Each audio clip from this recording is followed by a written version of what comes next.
Well, joined now by Mr. Joe Ajero, who is a factional president of the NLC. Thank you for coming on this morning. Thank you very much. Well, about this, first and foremost, we understand that there's some reconciliatory moves within Labour to unify Labour. Is that still ongoing? Still ongoing. Okay. Why is it taking so long? I don't know. Maybe they have, like I said in this same place, that it's not like there's a machinery before now for such reconciliatory process to take place. They are trying to use persuasion, to do it. And most of the time, the people involved will agree or disagree, and they start afresh. That is the major problem. So, but it looks as though both of you, both groups have agreed on the same matter about workers. How did you arrive at that decision? Well, I think we are out to serve the workers. No matter our differences, when issues affecting workers are involved, I think we should unite and fight it first and foremost. It's not all about power, it's not all about position. So that is what we are seeing now. So what is the fight going to be about? Because states have genuinely said, look, we don't have these funds. We need help ourselves. Well, I think if there's any group that requires intervention fund, you talk of workers and the Nigerian masses, rather than the industries and states. Come to think of it, this new minimum wage was introduced in 2010, 5 years after. They can't pay, but they were paying before. And revenue to the states seemed to be increasing. And then we seem not to ask questions, how coming that it was before election or after election that they can no longer pay. It's clear to every Nigerian that money meant for workers' salary was channeled towards election, and that no governor is owed salary, no legislator is owed salary. So why must we make the workers the victim? So I don't think that is a problem of no money to pay, but it's a problem of priority. Channeling the money in the wrong place. That's all. Because in the meetings that they also had in Abuja, they highlighted, we don't know if they spoke about this part, but it was clear then to them, and that's to the extent that the president did direct CBN to come up with some sort of special intervention funds to ensure that these salaries are paid. But for those states that are suggesting if their workers could maybe take a pay cut so we can pay something, and the states have said no. Do you welcome that kind of scenario? Well, I think even the payment to the workers is grossly inadequate, very low. So to suggest pay cut now is criminal. They are paying contractors, they are paying members of the House of Assembly, and other high-ranking officers. So it's not the person collecting 18,000 that you inform him to take pay cut. It's not realistic, and it can't work. But we know they don't take 18,000. That's just a... There are Nigerians earning less than 18,000. They're not in the civil service. Yeah, they are not in the civil service. Fine and good. So they are Nigerians earning that, but they're not under your purview, are they? Workers earning. Well, they are not maybe unionized workers. That's what we say. But they are Nigerian workers. And those are the people we must fight for. No, but the ones you're fighting for are not these ones. So I'm saying our fight covers even those in employment, those yet to be employed. And that's why we ask for job creation. It's for those that are not fully working, those underemployed. So we fight for them to come up there. So if you're talking of 18,000 minimum wage or 20,000, because what some governors did was to maybe put 18,100 in the minimum wage calculation. And then you are talking of pay cut. Unless you are talking of pay cut for governors, like Mr. President clearly displayed, and parliamentarians, that's where you get enough money, to run the state. It's not when you have a pay cut for 18,000. The governor's salary, beg your pardon now, the president's salary, if we're looking at the budget and we're looking at recurrent expenditure, taking about 70%. Yeah. Of the nation's budget, and more than a substantial part of that 70% is going into salaries. Okay. That is definitely not the president or his vice or You know, even parliamentarians' budget is not even in that budget. It's not captured in that 70%. They have a separate one because they have a first line charge of collecting their money. But looking at that figure, does it bother you? 70%. Well, I don't want to be involved in that economics of what is paid to Nigerians. And I want to tell you that less than 4 million Nigerians are on this formal employment. And even in 2003, you know, up to 2005, the President Obasanjo government downsized massively. And we now have many Nigerians out of job. And now this whole propaganda of the amount used in paying salary is for further downsizing of workers in the public service. And each time you finish downsizing, we keep on hearing that, you know, that people are, the salary is taking all our resources, the salary is this, the salary is that. I think there should be other areas they should, you know, cut the cost of governance. I totally agree with you, but that figure of 70%, does it bother you?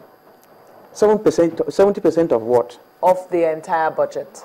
That 70% of it is going into recurrent expenditure. I agree with you. Of how many Nigerians, of how many people that is taking 70%? Well, a lot of people are out of job.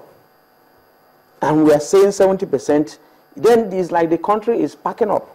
The second question will be, has Labour also taken the time? Because every time we have this figure of 70%, 70%, you know, sometimes it even inches close to 80%. You know, it would seem that oftentimes this argument is made to say this salaries we're paying, it's not sustainable. We cannot do that. We cannot continue in this manner. Has Labour taken the time to take a critical look at this figure so that it can take government headlong on the composition of that recurrent Let them make their books available. Because in some states where it happened, yes, the Labour in those states have moved in with such government to look at the issue of ghost workers. Yes. Because in most instances, those are the areas they, you know, figure in all this. And it's not the worker there that is cooking these figures of ghost worker, of paying debt pensioners or whatever. But the workers know about it, don't they? How would they?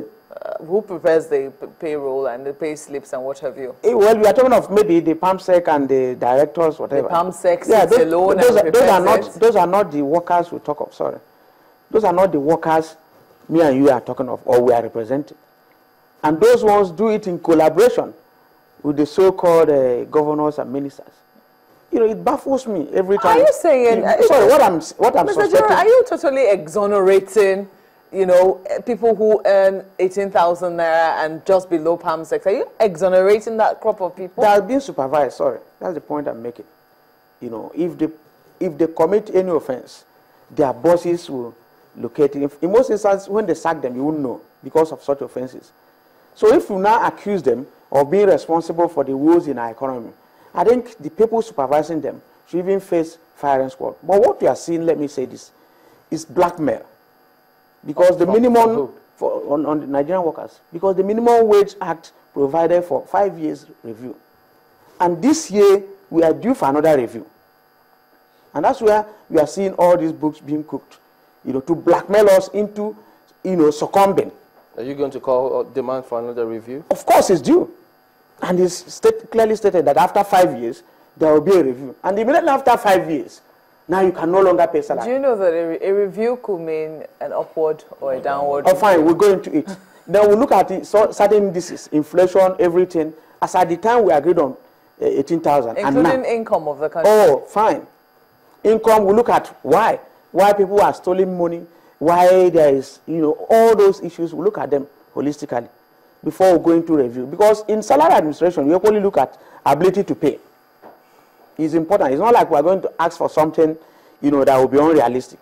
So when you asked for the 18,000, did you also consider the ability to pay? Because there's those out there who feel that some of the states that are paying the 18,000, some are not even paying the 18,000. They had no ability, but Labour insisted. And some of them even went on strike, insisting that they must be paid the minimum wage. I think wage. what happened was that the agreement on 18,000 minimum wage was a unified one. Unified? Yes, even the governors' forum were represented. The Nigerian Employers Consultative Association was, in fact, the governors came with even 25,000 naira, some of them, minimum wage. And after the analysis, we now arrived at 18,000. So all the facets, they were present. It's not like Labour asked for 18 and 18 was given.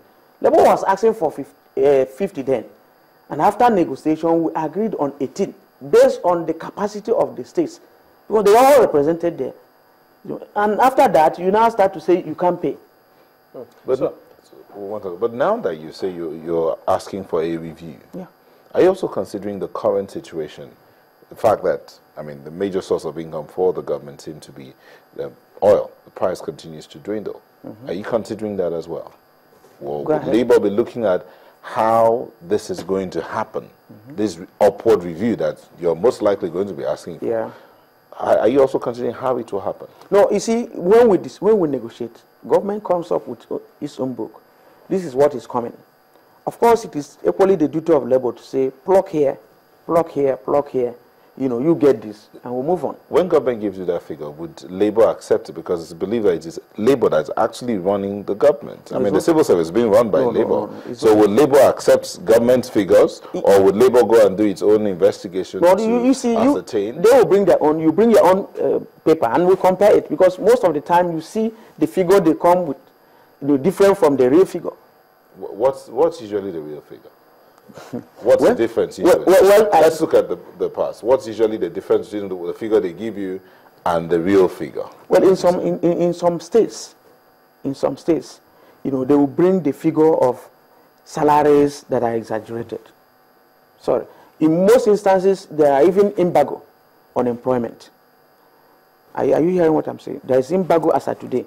And you know that people retire every year on attaining statutory number of age. But that same number of people working in the public service in 2010, they will still be quoting the same number now that they are retired.